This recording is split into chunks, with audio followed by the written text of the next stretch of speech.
आज मैं आपके साथ शेयर करने वाली हूँ चिवड़ा रेसिपी, जिसको नमकीन भी बोलते हैं और महाराष्ट्र में इसको चिवड़ा बोलते हैं। तो ये महाराष्ट्र स्टाइल का है और बहुत क्रिस्पी बनता है, बहुत टेस्टी बनता है। तो आप लोग ज़रूर ट्राई करिए। सो इसके लिए आपको पतला पोहा चाहिए, मतलब जो एकदम कागज पोहा भी जिसको बोलते हैं। ठीक है, क्योंकि पोहा जितना पतला होगा उतना ही ज़्यादा टेस्टी लगता है।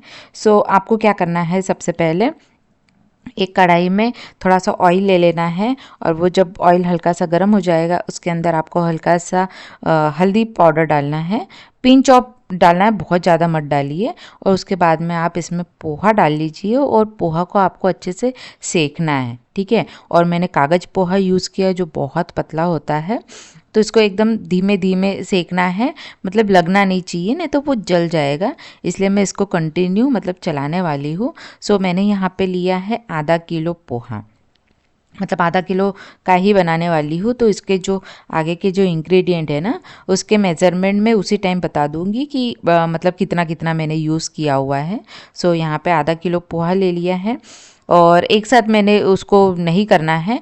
आप मतलब आपकी कढ़ाई के साइज़ के अकॉर्डिंग थोड़ा थोड़ा लीजिए, हल्का सा ऑयल डालिए, हल्का सा हल्दी डालिए और उसको अच्छा सा मतलब वो होने दीजिए, मतलब गोल्डन ब्राउन भी नहीं करना है, मतलब जब तक है मतलब उसको क्रिस्पी नहीं हो जाता है। मतलब आप हाथ से चेक कर सकते हो, जब वो क्रिस्पी होने लगेगा ना, एक बार उसको हाथ से लेके ऐसा तोड़ के देखना, वो क्रिस्पी हो जाएगा। उस स्टेज पे आपको उसको किसी एक बड़े बर्तन में आप उसको निकाल लीजिए, जिसमें हम सारा मिक्सचर मिक्स करेंगे।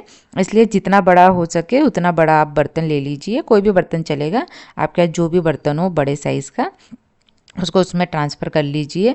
फिर ऐसे ही करते करते आपका जितना भी मेज़रमेंट का है, आप अगर 1 किलो का बना रहे हैं तो थोड़ा थोड़ा करके वैसा आप कर सकते हो। और आप आधा किलो का बना रहे हो, मतलब जितना भी मेज़रमेंट है जैसा मैं बताऊँगी उसके अकॉर्डिंग आप कम ज़्यादा कर सकते हो, आपके अकॉर्डिंग। सो यहाँ पे आधा किलो का बनने वाला है। तो ये देखिए जब क्रिस्पी होने वाला है तो मतलब इसका टेक्सचर जो है वो भी चेंज हो गया है। पहले डिफरेंट दिख रहा था, अभी इस स्टेज पे जब आ जाता है और हाथ लगाने पे ये एकदम क्रिस्पी दिखेगा। मैंने इसको अलग से निकाल दिया है। इसके बाद में सेम प्रोसेस से मैंने हल्का सा ऑयल ले लिया है, थोड़ा सा हल्दी डाल दिया है जैसे पोहे के लिए किया था, और उसमें डाल दिया है मैंने परमल।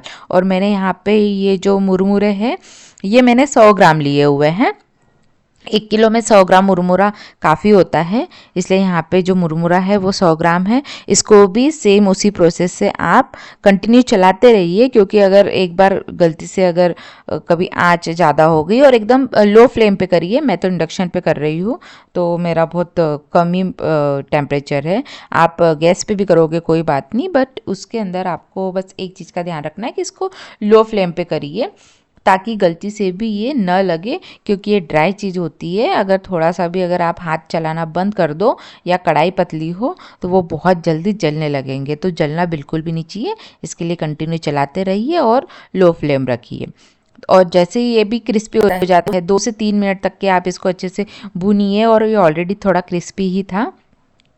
ये होने के बाद इसको भी मैंने उसी इसमें जो जिसमें पोहा डाला था उसी बर्तन में मैंने ट्रांसफ़र कर लिया। यहाँ पे ऑयल जो है ये इसको मैंने मीडियम हॉट कर लिया है। मीडियम हॉट करने के बाद इसमें मैंने डाला है लगभग 250 ग्राम जो है वो मैंने इसमें डाली है मूंगफली, मूंगफली के दाने। और ये रेड वाले डाले मैंने, रेड वाले का टेस्ट बहुत ज़्यादा अच्छा लगता है। अगर आपके पास रेड ना हो तो आप वाइट भी डाल सकते हो, कोई ऐसा इशू नहीं है, बट नॉर्मली रेड वाले यूज़ करते हैं। सो मैंने भी रेड वाले ही पीनट जो है वो यूज़ किए हुए हैं। इसको भी अच्छे से मतलब आप बॉईल कर लिए, ये दो जो है 2 से 3 मिनट के अंदर ये भी अच्छे से तेल में तल जाएंगे, इसको ज़्यादा टाइम नहीं लगता है। सो यहाँ पे 2 से 3 मिनट के बाद में इसको आप अच्छे से धीरे धीरे जो है थोड़ा सा ऑयल निकाल के इसको आप निकाल लीजिए। इसके बाद में हम बाकी इंग्रेडिएंट जो है वो भी मैं बताऊंगी। इसके लिए आप मकई पोहा है ना, मकई जो आता है वो भी तलने वाला, वो भी मैं डालने वाली हूँ। अगर इसमें से कोई चीज़ अगर आपके पास अवेलेबल ना हो या मार्केट में आपको इजीली ना मिले तो कोई प्रॉब्लम नहीं है, आप चीज़ें कम ज़्यादा कर सकते हो। टेस्ट में बहुत ज़्यादा डिफरेंस नहीं आता है। आपके पास जितनी चीज़ें हो आप उतनी चीज़ें डाल सकते हो, ऐसा मतलब कंपलसरी नहीं कि आप ये सारी चीज़ें ही डालें। कई बार होता है कि कुछ चीज़ें अवेलेबल नहीं होती हैं, अगर आपके पास इजीली अवेलेबल हो जाता है तो बहुत अच्छी बात। बट अगर इजीली अवेलेबल नहीं होता है तो नो प्रॉब्लम, अगर कोई एक चीज़ कम ज़्यादा भी हो गई तो बहुत ज़्यादा फ़र्क नहीं पड़ने वाला है।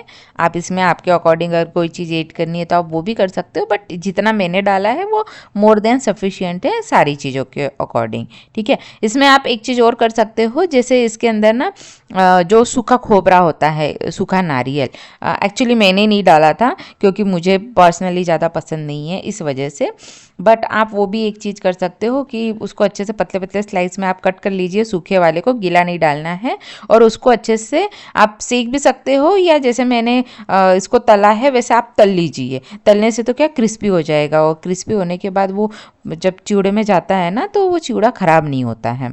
और कोई चीज़ ऐसा हो जाता है ना कि अगर उसमें नमी आ जाए तो उसकी वजह से पूरा चिवड़ा भी सॉफ्ट हो सकता है, इसलिए तलना ज़रूरी है। तो आप उसको भी ऐड कर सकते हो, वो भी ऑप्शनल है, अगर आप चाहे तो कर सकते हो, अगर नहीं चाहते हो तो कोई इतना बड़ा इश्यू नहीं है। और बहुत सिंपल से रेसिपी है, बहुत ज़्यादा टाइम नहीं लगने वाला है। आप तो सारा सामान जो है पहले सब सामान ले आइए, हार्डली आधा घंटा है ना, आधा घंटे में जो है आपका पूरी जो चीज़ें हैं वो बन जाती है। और इसमें जैसे मैंने सेव जो है मैंने टाइम पे नहीं बनाया था, मैंने एक दिन पहले बना लिए थे, मतलब मेरे पास क्या टाइम का थोड़ा सा शॉर्ट हो जाता है, तो एक साथ मैंने सेव नहीं बनाया, सेव को मैंने पहले बना के रख दिए थे। तो सेव की जो रेसिपी है वो मैंने जो है वो ऑलरेडी अपलोड कर दी है, तो आप वहाँ से देख सकते हो अगर आपको वैसा वाला अगर सेव बनाना है तो।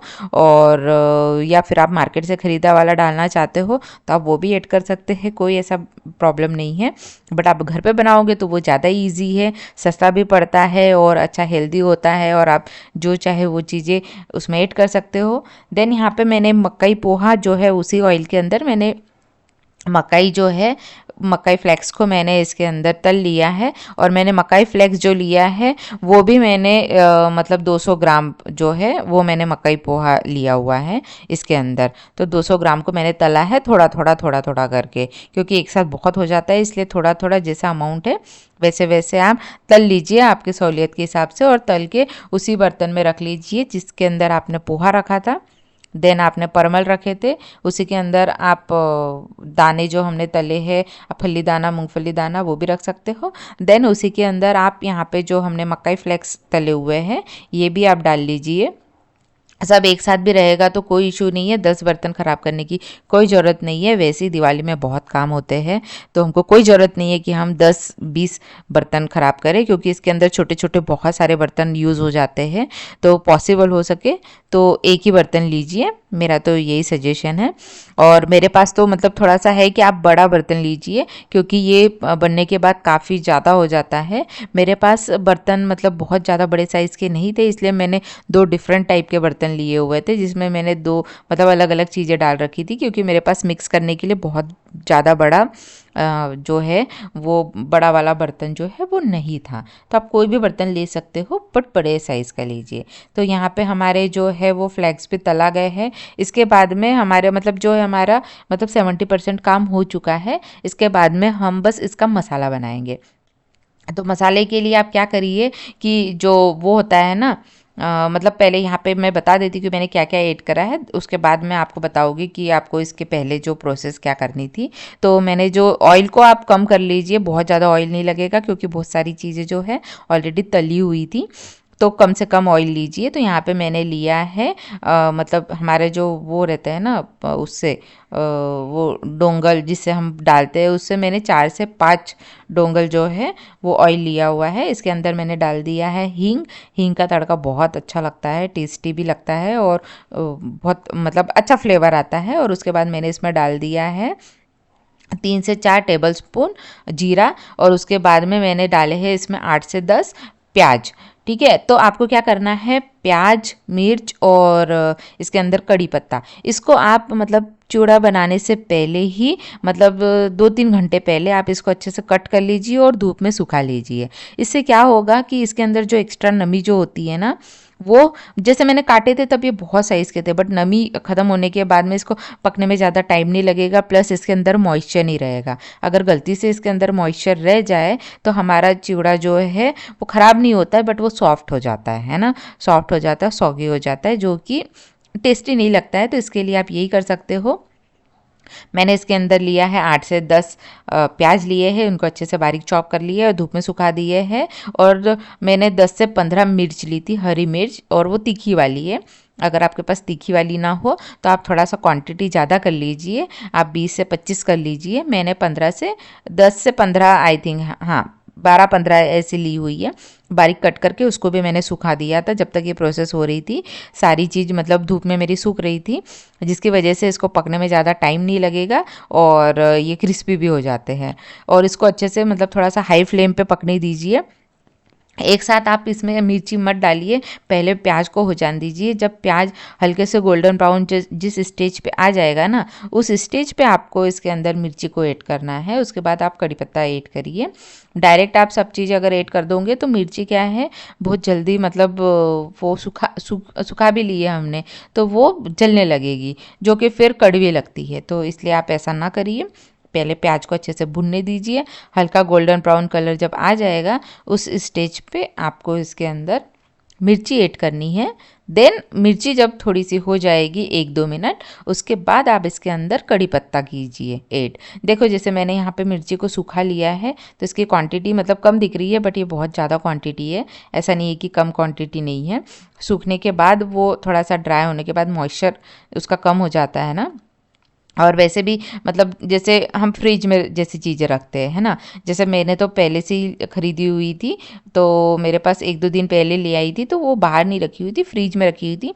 तो उसमें ऑलरेडी थोड़ा पानी हो जाता है। फ्रिज से जस्ट निकाली वाली हम वैसे भी नहीं डाल सकते हैं, या नॉर्मल अगर नेचुरल भी है कि आपने फ्रिज में नहीं रखी है तो भी आप सुखाइए। एक बार ये ट्राई ज़रूर करना। एक्चुअली ये जो चीज़ है ना, ये मैंने मम्मी पापा से सीखा हुआ है। मेरे पापा मम्मी मतलब जो है ये हमेशा धूप में इसको ड्राई करते हैं। हमेशा इसको ना धूप में कट करने के बाद हल्का सा सुखा लेते हैं। तो उससे जो है ना वो करने में तो मुझे भी मतलब मम्मी पापा से ही ये चीज़ मैंने देखी हुई थी, इसलिए मैं भी आपको ये चीज़ बता रही हूँ। तो आप ऐसा प्रोसेस ज़रूर करिए। उसके बाद में यहाँ पे देखो हमने कड़ी पत्ता भी ऐड कर दिया है। अब इसको बहुत ज़्यादा नहीं करना है कड़ी पत्ता, क्योंकि ऑलमोस्ट बहुत सूखा हुआ ही था। और यहाँ पे देखो गोल्डन ब्राउन कलर आ गया है और इसके अंदर बिल्कुल भी मॉइस्चर नहीं है। अब इस स्टेज पे इसके अंदर हम मसाले ऐड करेंगे। और मसाले में मैंने बहुत ज़्यादा कुछ भी ऐड नहीं किया है, सिंपल सा मसाला मैंने ऐड किया है। आप चाहे तो इसमें कम ज़्यादा कर सकते हो आपके अकॉर्डिंग। बट मैंने यहाँ पे डाला है 3 टेबल स्पून मैंने लाल मिर्च पाउडर डाली हुई है। और हरी मिर्च मैंने तीखी ऑलरेडी ली हुई थी, जो मैं आपको बता चुकी हूँ। और हल्दी जो है मैंने यहाँ पे बहुत कम हल्दी का यूज़ किया हुआ है, क्योंकि हमने ये चीज़ें जब भुनी थी ना तो उसमें भी ऑलरेडी हल्दी डली हुई थी। बहुत ज़्यादा हल्दी हो जाने के बाद भी ये हल्का सा कड़वा फ्लेवर देने लगता है, तो इस बात का आप थोड़ा सा ध्यान रखिए। मैंने यहाँ पे 2 पिंच डाला हुआ है, 2 चुटकी हल्दी डाली है बस। और यहाँ पे आपको एक काम करना है कि यहाँ पे आप गैस बंद कर दीजिए। जब मसाला डालोगे ना, ये ऑलरेडी मतलब बहुत वो हो जाता है, हॉट रहता है, तो आप बंद करके मसाला डालिए और अच्छे से मिक्स कर लीजिए। और गरम गरम ही ये जो मसाला है उसको आपने जो सारी चीज़ें लेके रखी हुई थी ना उसके अंदर मिक्स कर लीजिए। तो यहाँ पे जैसे मैं बता चुकी हूँ कि मेरे पास 2 बर्तन में लिया हुआ है, क्योंकि मेरे पास बड़ा बर्तन नहीं था, इसलिए मैं इसमें ही एडजस्ट करके मिक्स करूँगी। और यहाँ पे मैंने ले ली है 200 ग्राम क्या बोलते हैं इसको, चना दाल, भुनी हुई चना दाल लेना है आपको। ठीक है, इसको आपको और भुनने की या तलने की कोई ज़रूरत नहीं है ऑलरेडी। हाँ, अगर आपके यहाँ अगर वो सॉफ्ट हो गई है तो आप इसको तल सकते हो, अगर सॉफ्ट नहीं हुई है तो आप इसको ऐसे ही डायरेक्ट डाल सकते हो। तो मैंने डायरेक्ट ही डाल दिया था। अब इन सारी चीज़ें जो है उनको हमको मिक्स करना है। तो यहाँ पे मैंने पोहा और परमल जो है उसको भी ऐड कर दिया है। और ये सारी चीज़ें हमने जो भून के रखी थी, तल के रखी थी, और जो हमारा मसाला है, इनको अच्छे से आप मिक्स कर लीजिए। जब तक ये सारी चीज़ें एक साथ मिक्स ना हो जाए तब तक आप इसको अच्छे से मिक्स करते रहिए। अच्छे से मिक्स करने के बाद ही इसका टेस्ट अच्छा आएगा और जो मसाला है वो पूरे नमकीन में अच्छी तरीके से मिक्स हो जाएगा। अब इसको आप मिक्स करते टाइम ही इसके अंदर आप थोड़ी सी सौंफ डाल सकते हो। आपको अगर शुगर लगता है तो हल्का सा आप शुगर ऐड कर लीजिए। और सॉल्ट आप आपके टेस्ट के अकॉर्डिंग डाल सकते हो। मैंने इसमें 2 टेबल स्पून सॉल्ट डाला हुआ था। मैंने बहुत ज़्यादा सॉल्ट नहीं डाला, 2 टेबलस्पून डाला है। आप टेस्ट करने के बाद भी, ये अच्छे से मिक्स होने के बाद भी हम सॉल्ट ऊपर से ऐड कर सकते हैं, सॉल्ट का ऐसा कोई इशू नहीं है। देखिए मतलब ये जैसे जैसे मिक्स होते जा रहा है ना, इसका कलर कितना मतलब डिफरेंट होने लगा है। अभी कलर कैसा था और ये जैसे जैसा मिक्स होगा ना, इसका कलर आने लगेगा, है ना, येलोइश कलर दिखने लगेगा और हर चीज़ का कलर जो है वो उठ के आ जाएगा। अभी अच्छे से मिक्स नहीं हुआ है, तो आपको इसको कंटिन्यू मिक्स करना है। और आप हाथों का भी यूज़ कर सकते हो, कोई ऐसा इशू नहीं है। मैंने भी हाथों का यूज़ किया हुआ था बाद में, कि यहाँ पे मतलब जिससे इससे बहुत अच्छे से नहीं हो पा रहा था, तो बाद में मैंने जब मिक्स एंड वो किया ना, मेरे ऑलरेडी 2 बर्तन थे, तो मैं आपको जैसे तो मुझे मिक्स करने में वैसे ही थोड़ा सा प्रॉब्लम हो रहा था। मेरे पास अगर बड़ा बर्तन होता तो मैं उसमें अच्छे से मिक्स कर पाती, बट मेरे पास बड़ा बर्तन नहीं था, इसलिए 2 छोटे छोटे बर्तन में मैंने मिक्स किया हुआ था। तो आप बड़ा बर्तन लीजिए और उसमें अच्छे से मिक्स करिए। मिक्स करने के बाद आप, जैसे मैं आपको बता चुकी हूँ, इसमें हल्का सा आप शुगर ऐड कर सकते हो। हल्का सा आप इसके अंदर जो है सौंफ डाल लीजिए, 1-2 टेबलस्पून आप सौंफ डाल लीजिए, और इससे टेस्ट बहुत उठ के आता है। और मिक्स होने के बाद में मैंने लास्ट में इसके अंदर सेव ऐड करे हैं। सेव जैसे मैं बता चुकी हूँ कि मैंने पहले ही बना के रख दिए थे। इसके अंदर अब सारा मिक्स होने के बाद यहाँ सेव ऐड कर लिया है, और आप देख लीजिए कि इसका कलर कितना अच्छा दिख रहा है ना, मतलब बहुत अच्छा कलर आया हुआ था और सेव भी बहुत क्रिस्पी बने हुए हैं। सेव ऐड कर देने के बाद अच्छे से आप मिक्स कर लीजिए, टेस्ट कर लीजिए। अगर आपको इसमें नमक अगर लग रहा है तो आप ऊपर से नमक ऐड कर लीजिए, अच्छे से मिक्स कर लीजिए। और एयर टाइट कंटेनर जो भी आपके पास है, चाहे प्लास्टिक का हो चाहे स्टील का हो, बस एयर टाइट होना चाहिए। अगर एयर टाइट नहीं है तो आप इसके जो कवर है ना, ढक्कन के साथ आप एक न्यूज़पेपर लगा लीजिए, क्योंकि पेपर लगा लेने से क्या होगा कि इसके अंदर जो है बाहर की एयर नहीं जाएगी, जिससे ये मतलब जब तक चाहे तब तक आप इसको मॉइस्चर के बिना क्रिस्पी रख सकते हो। और ये बहुत क्रिस्पी बना हुआ था। मैंने जैसे पहले भी दिखाया था कि हाथ में लो ना तो ऐसे इसकी आवाज़ आती है, एकदम चूर चूर आवाज़ आती है।